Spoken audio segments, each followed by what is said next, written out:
नमस्कार दोस्तों, आज बात करते हैं एक इम्पॉर्टेंट डेवलपमेंट पर। और वो डेवलपमेंट ये है कि हाल में ही असम के मुख्यमंत्री हेमंत विश्व शर्मा ने बोला है कि अगर बांग्लादेश ने भारत के सिलीगुड़ी कॉरिडोर यानी चिकन नेक पे हमला किया तो भारत बांग्लादेश के जो 2 चिकन नेक हैं, चिटगांव और रंगपुर डिस्ट्रिक्ट में स्थित, उन पर हमला कर सकता है।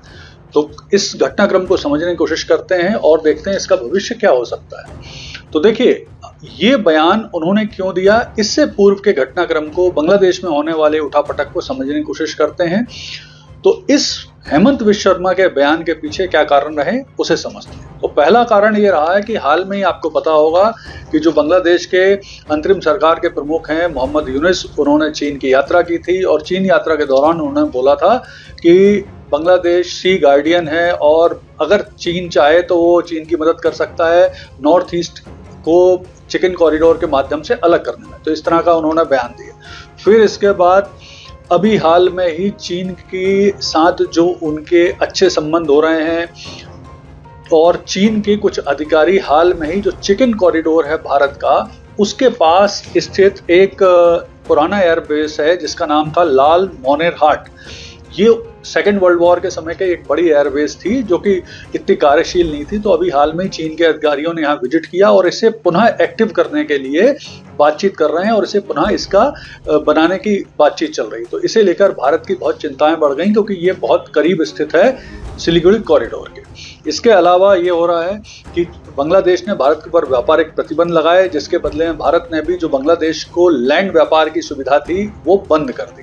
फिर टर्की का बांग्लादेश में प्रभाव बढ़ता जा रहा है। टर्की के बहुत सारे जो कट्टरपंथी हैं, एनजीओ हैं बांग्लादेश के, उनको सपोर्ट किया जा रहा है। विशेष तौर में यूथ से जुड़े बहुत से कार्यक्रम किए जा रहे हैं और टर्की के सहयोग से यूथ के मध्य एक प्रोग्राम, ग्रेटर बांग्लादेश के एक मैप को और प्रोग्राम को डेवलप किया जा रहा है जिसमें भारत का पश्चिम बंगाल और नॉर्थ ईस्ट के राज्यों को बांग्लादेश के हिस्से के रूप में दिखाया जा रहा है। इसके अलावा बांग्लादेश में जो मोहम्मद यूनुस के करीबी मिलिट्री ऑफिसर हैं, उन्होंने हाल में ही एक बयान दिया था ऑपरेशन सिंदूर के दौरान कि अगर भारत ने पाकिस्तान पर अटैक किया तो बांग्लादेश चिकन नेक पर अटैक कर देगा और चीन के सहयोग से भारत के खिलाफ 3 फ्रंट वॉर को ओपन कर देगा। तो ये भी बड़ा भड़काऊ सा बयान था जो मोहम्मद यूनुस के करीबी मिलिट्री जनरल ने दिया था। तो अब ये समझते हैं कि आखिर जो हेमंत विश्व शर्मा ने बोला है कि वो बांग्लादेश के 2 चिकन नेक पर हमला कर देंगे, तो वो कौन से हैं और उनकी क्या स्थिति। और उससे पूर्व भारत के जो चिकन नेक है यानी सिलीगुड़ी कॉरिडोर है, थोड़ा सा उसके बारे में भी समझ लेते हैं। तो भारत का जो सिलीगुड़ी कॉरिडोर है या जिसको चिकन नेक कहा जाता है, वो 20 से 22 किलोमीटर चौड़ी एक पट्टी है जो कि पश्चिम बंगाल के सिलीगुड़ी जिले में स्थित है। इसके नॉर्थ में नेपाल और भूटान है और दक्षिण में बांग्लादेश स्थित है। और ये पट्टी प्रमुख रूप से भारत, मतलब नॉर्थ ईस्ट को मुख्य भूमि भारत से जोड़ने का एक प्रमुख माध्यम है, साधन। अब बांग्लादेश के प्रमुख चिकन नेक कौन से हैं? तो बांग्लादेश का जो पहला चिकन नेक है वो है रंगपुर डिस्ट्रिक्ट में स्थित और इसके ये उत्तर में स्थित है और ये बाकी उत्तरी भाग में ये स्थित है और बाकी बांग्लादेश से जोड़ता है। तो इसके 2 तरफ भारत स्थित है। तो इसको उन्होंने पहला चिकन नेक बोला हेमंत विश्व शर्मा ने। और दूसरा जो प्रमुख चिकन नेक है वो है चिटगांव डिस्ट्रिक्ट में, यानी चिटगांव, जो कि मुख्य भूमि बांग्लादेश को चिटगांव पोर्ट से जोड़ा जाता है, चिटगांव डिस्ट्रिक्ट से जोड़ा जाता है। इसके एक और भारत का मेघालय और दूसरी तरफ म्यांमार है। और ये जो चिटगांव पोर्ट है ये बेसिकली बांग्लादेश का सबसे प्रमुख पोर्ट है। 90% बांग्लादेश का जो व्यापार है वो इसी पोर्ट के माध्यम से होता है।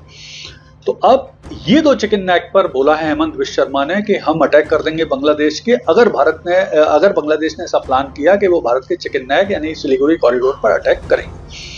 तो आगे देखते हैं अब इसका भविष्य क्या हो सकता है। तो भविष्य ये है कि जिस तरह से बांग्लादेश अपनी खराब अर्थव्यवस्था के कारण, खराब अर्थव्यवस्था है उनकी, मोहम्मद यूनुस अंतरिम सरकार में आए थे कि जल्दी चुनाव कराएंगे, करा नहीं रहे हैं, कट्टरपंथियों का प्रभाव बढ़ रहा है, हिंदू अल्पसंख्यकों पर अत्याचार बढ़ रहे हैं, छात्र राजनीति वहाँ पर एक अलग दिशा में जा रही है, तुर्की का प्रभाव बढ़ रहा है, चीन का प्रभाव बढ़ रहा है।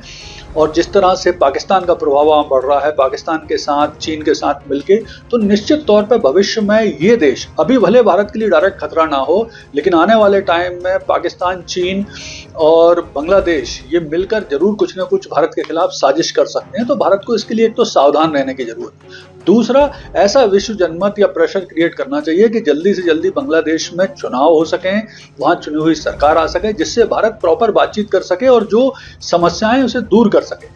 क्योंकि देखिए, बांग्लादेश जो शेख हसीना के समय बांग्लादेश के साथ भारत के बढ़िया संबंध थे, तो उसे बेहतर करने का यही तरीका है कि बांग्लादेश में चुनाव हो, एक चुनी हुई सरकार आए जिसके साथ भारत बातचीत करके संबंधों को नॉर्मल करने की कोशिश करे। धन्यवाद।